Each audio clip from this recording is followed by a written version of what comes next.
Bonjour Juliane Japper, je suis le directeur du think tank Sport et Citoyenneté. Je vais vous parler aujourd'hui d'homophobie dans le sport, un sujet que nous travaillons depuis des années dans notre think tank et qui est dans l'actualité malheureusement avec des propos, des chants, des insultes homophobes que l'on retrouve dans les enceintes sportives.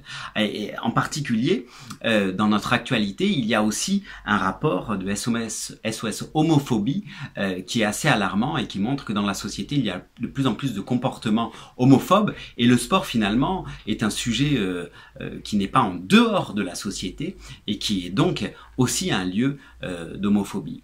Et j'ai même envie de dire et de rajouter aujourd'hui que le sport est peut-être encore plus consanguin, encore plus dans un environnement de tabou où la masculinité, la virilité est enseignée dès le plus jeune âge à nos sportifs et finalement devient un lieu, devient un moyen d'exclusion où l'homosexualité n'est pas possible. On sait très bien qu'il y a très peu de coming out.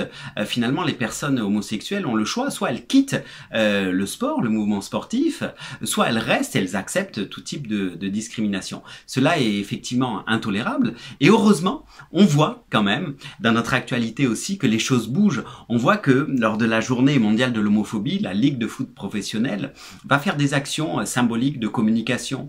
On voit qu'il y a des documentaires, un documentaire avec Johan Lemaire qui a fait son coming out dans le football et qui va interroger des footballeurs connus pour avoir leurs sentiments. Alors, une fois que l'on a dit ça et que l'on a réalisé qu'il y avait des problématiques importantes, j'ai un chiffre aussi à vous citer, plus de la moitié des footballeurs reconnaissent avoir des pensées ou des actes homophobes, et on sait que ce pourcentage est bien plus élevé justement parce qu'il est difficile de l'avouer. J'ai envie de vous faire trois types de recommandations que notre think tank porte. D'abord, effectivement, c'est continuer à faire de la communication, de la sensibilisation et de pouvoir aussi médiatiser, encourager les événements sportifs inclusifs.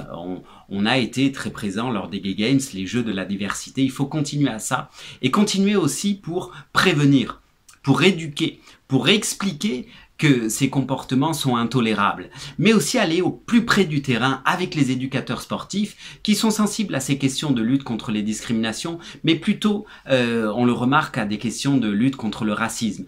Il faut donc mettre cette question de l'homophobie aussi dans leurs travaux pour qu'ils puissent véhiculer ces valeurs auprès des plus jeunes. Et enfin, la sanction, elle est indispensable, pas uniquement l'application de chartes qui sont symboliques, qui sont importantes, qui sont nécessaires, mais aussi l'application du droit pour que ces comportements soient sanctionnés de façon dure et que personne n'ait peur, encore une fois, de porter plainte. Voilà, ce combat continue et je suis très heureux de voir que les lignes bougent, mais lentement.